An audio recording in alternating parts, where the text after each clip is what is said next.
7 ଥର ଆସିଲାଣି road show. ଆନ୍ଧ୍ରକୁ ଦେଲୁ 62,000 କୋଟି ସ୍ପେଶାଲ ପ୍ୟାକେଜ, ବିହାରକୁ ଦେଲୁ 51,000 କୋଟି, ନୀତିଶ 20 MP ଆମେ ଦେଇଛୁ। କ'ଣଟା ଦେଇଛୁ?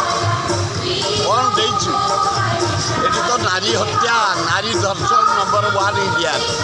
ଦରଦାମ ତ ବରିଶା ଦୁନିଆ ହଇଜା ବ୍ୟାପିକି ଯାଜପୁର, ବାଲେଶ୍ୱର, ଭଦ୍ରକ, କେନ୍ଦ୍ରାପଡ଼ା ଆସି ଭୁବନେଶ୍ୱରରେ ପହଞ୍ଚିଲାଣି।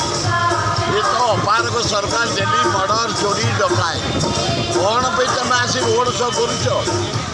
150 କୋଟି ଖର୍ଚ୍ଚ କଲାଣି। ସେ ପ୍ରତିଥର ଯେଉଁ ଆସୁଛି 15 କୋଟି ଲୋକ ବୁହା ହେଇଯାଉଛନ୍ତି।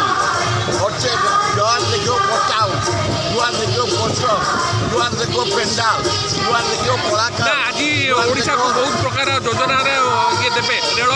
ଆମେ ଜନସାଧାରଣଙ୍କୁ ଜଣାଇବା ପାଇଁ ବସିଛୁ ଭକ୍ତ ଦାସଙ୍କ ନେତୃତ୍ୱରେ।